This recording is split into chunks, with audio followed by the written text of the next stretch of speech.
I should begin by introducing myself. I'm Joe Hayes, the Chairperson of the National Council for Special Education. And our other guests on the platform will introduce themselves and will speak later. It's my task to bid you all a warm welcome. It's great to be back again, at least to be able to talk to each other face to face after 2 years of what we might describe as digital remoteness. Nonetheless, we have a lot of people registered for today's conference who will be coming online, and I want to bid them welcome as well. My first task is to take just a brief moment to draw your attention to some housekeeping items. I think that's my main role today, is to tell you that, first of all, in the event of the unlikely event of an emergency, please just take a moment now to know where the exits are. I guess they're all on this side of the room. And also, hugely important, particularly people of my generation, the ladies and gents toilets are outside the room to the right and to the left. Could you also please ensure that your mobile phone is turned off? It's always my unfortunate, to my ultimate embarrassment, it's usually my phone that rings in the middle of something, and I spend the rest of the day regretting it. So basically, turn off your mobile phones. We'll have a morning tea break at 11:15. Lunch is at 12:35. And to keep proceedings moving rapidly, we'd like people just to, when you hear the bell after each break, just return to the room. I also have to tell you that all the conference presentations and abstracts will be up on our website today. We'll also have a video recording of proceedings for upload on our website later in the week. And there's a lot of NCSE staff colleagues outside and at the conference, so please, if you have any questions about what we do, or if you want to visit our information stands, please talk to them and visit the stands. And for those of you who tweet, we encourage you to use the hashtag, I hope I get this right, NCSECONF 2022. I don't tweet, so forgive me if I've not got that precisely accurate. Dear colleagues, my term as chairman of the NCSE draws to a close this coming December. With that in mind, before I invite our Minister, Josepha Madigan, to formally open the proceedings, I want to share a brief farewell thought with you all. I first got involved with the NCSE in 2016 as a way of doing something worthwhile for my intellectually disabled special needs daughter, Yvonne Kate. Yvonne was born into an Ireland where the policy discourse was radically different. Back then, the focus was on Yvonne's impairment, which isolated and excluded her. I remember, to this day, with a deep sense of futility and pain, our endless search for a school place for our beloved daughter. Yvonne was not welcome. Parents, and we should all remember this, parents know better than any other stakeholder the heartache and injustice of exclusion. Today, dignity, autonomy, equality, accessibility, and fundamental respect for identity and individual capacity are fundamental, universally understood, and acknowledged principles of our society. Not a day goes by when I think in my head how life might have been for our Yvonne, were she born into this contemporary, rights-based world. Would she have been able to go to school with her beloved brother? Would her fundamental constitutional right to education be fully realized? More fundamentally, on a human level, would she be welcome? A particular aspect of today's conference will be of particular interest to parents in that it will situate Yvonne's questions in a historical and contemporary context. We will hear from Professor Emer Ring, Emer is there beside the Minister, who was tasked by the NCSE with tracking and charting developments in special education in Ireland over the last century.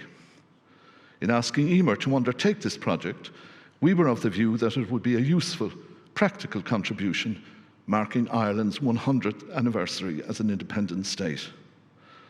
It would address that central but often overlooked reality of historical experience as a worthwhile measure of policy development.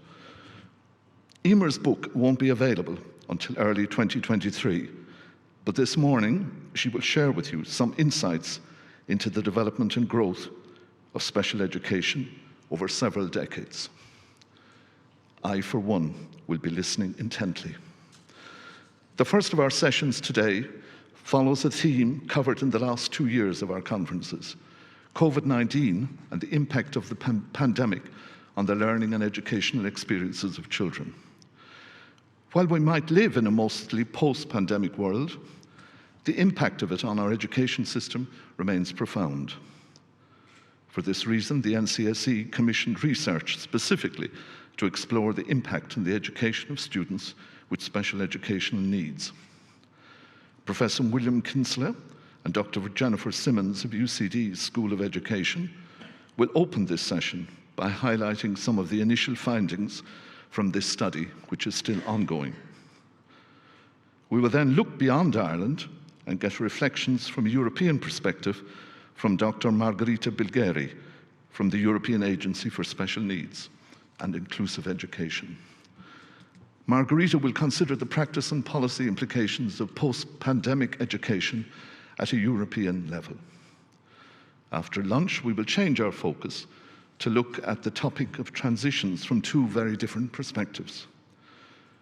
Firstly, Professor Selina McCoy and Dr. Eamon Carroll of the ESRI will present the initial findings from an NCSE Commission study that maps what we know about the career and life trajectories of students with special educational needs after they leave school.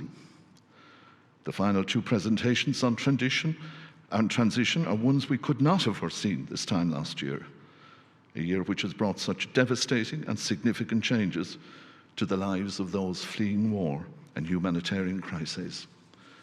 Ireland has responded generously and expeditiously to international crises, and in particular to the invasion of Ukraine. I should perhaps share with you that on a personal level, I have an abiding interest and connection with Ukraine. I served for a period in a previous career as Ireland's non-resident ambassador to Ukraine. I can tell you that the impact of armed conflict, you know this, on children is almost unfathomable in its consequences. This is especially so in the case of children with special educational needs.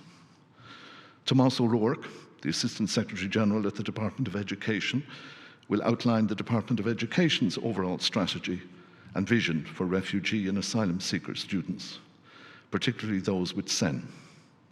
After this, Des Murphy, the Change Programme Manager at the ETBI, will describe the schemes and supports available under rail structures.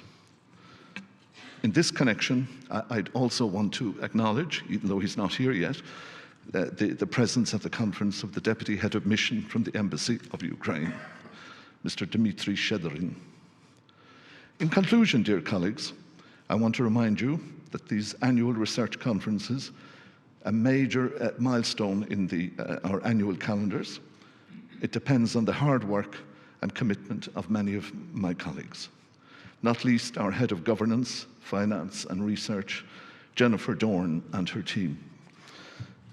And as I draw to the end of my term as chair, I also want very particularly to wish John Carney, our new CEO, every success in what is very definitely, believe me, a challenging role. Many of you will know John, and several will have heard him on RTE since his appointment and on other media outlets, responding to often justified public criticism of the many perceived shortcomings on Ireland's special needs provision. I and my colleagues know at first hand John's determination and deep personal commitment, which is already yielding results, and he'll share some of this with you later. All I can say, John, is stick with it. It won't get any easier.